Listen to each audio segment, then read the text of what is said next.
کہ قیامت کے دن لوگ پکڑے جائیں گے، مجرمین لائے جائیں گے، تو اس میں سے بعض لوگ وہ ہوں گے جو صرف اس وجہ سے پکڑے گئے ہوں گے کہ ان کی دوستی خراب تھی، اچھے دوست نہیں تھے، جس کی وجہ سے ان کو قیامت کے دن پکڑا گیا ہوگا۔ اور اس دن وہ پکار کر کہیں گے یا ویلتا لیتنی لم اتخذ فلانا خلیلا، اے کاش میں فلاں کو دوست نہیں بنایا ہوتا تو اچھا ہوتا۔ لقد اضلنی عن ذکری، اسی نے مجھے ذکر سے روکا۔ ذکر کے یہاں کئی معنی ہیں، اسلام بھی ہے، قرآن بھی ہے، مصطفیٰ صلی اللہ علیہ وسلم کی ذات بھی ہے۔ یعنی یوں سمجھ لیں کہ ہدایت پانے سے کبھی کبھار دوست آڑے آ جاتے ہیں۔ دوستوں کی دوستی کبھی اس قدر خطرناک بن جاتی ہے کہ بندہ چاہتے ہوئے بھی نیک نہیں بن پاتا۔ اسی لیے اپنی صحبتوں کو پاک رکھو۔ آپ کہاں بیٹھ رہے ہو، کس کے ساتھ بیٹھ رہے ہو، کس کے ساتھ جا رہے ہو، اس کا بڑا اثر ہوتا ہے زندگی میں۔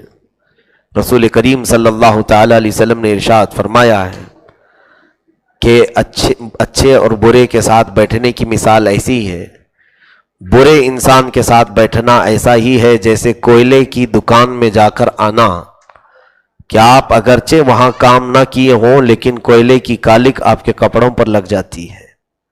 اسی طرح اچھے لوگوں کی صحبت میں بیٹھنا ایسی ہے جیسے عطر کی دکان میں جا کر آنا، کہ آپ اگرچہ عطر نہ لگائیں لیکن خوشبو آپ کے کپڑوں میں آ ہی جاتی ہے۔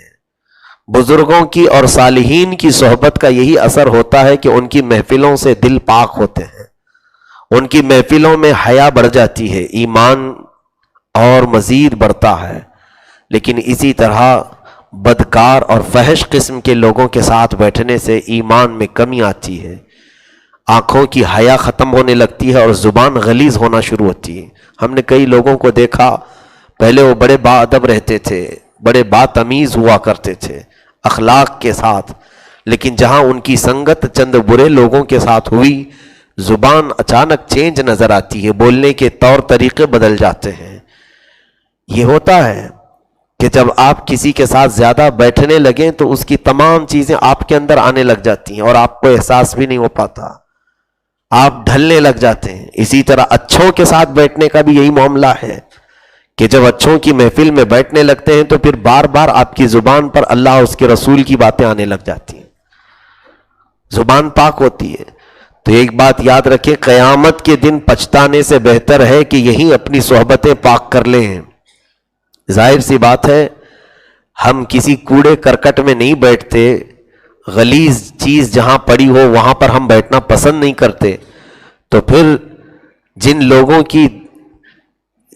کی زندگی گناہوں سے تار تار ہے، جو شب و روز عیاشی میں مبتلا ہیں، تو ایسوں کو دوست کیوں بنایا جاتا ہے؟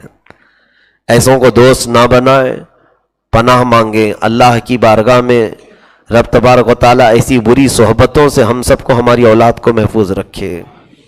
ہزاروں نوجوان جو بگڑ کر چلے گئے صرف دوستوں کی خراب صحبت کی وجہ سے، اور آج کے معاشرے میں تو یہ سب سے زیادہ ہے۔ بچہ جہاں جوان ہونے لگتا ہے وہ سب سے پہلے ماں باپ کا دشمن بن جاتا ہے، اسے یوں لگتا ہے میرے ماں باپ میرے سب سے بڑے دشمن ہیں۔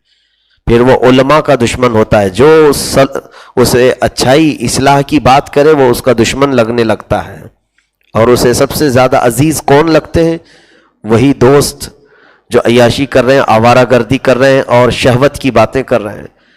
جوانی جیسی ہی ابھرتی ہے تو اسے یہ لگنے لگتا ہے یہ سارے دوست میرے بہت خیر خواہ ہیں، بہت اچھے ہیں۔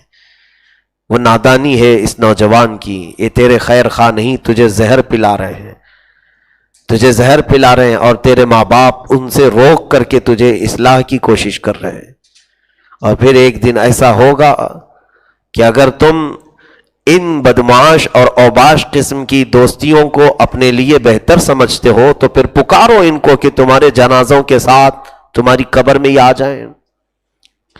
آج صرف تمہارے پاس مال ہے، تمہارے پاس صحت ہے، تمہارے پاس طاقت ہے، تو یہ منڈلاتے رہتے ہیں آس پاس تاکہ تمہارے کچھ پیسوں سے عیاشی کر سکیں۔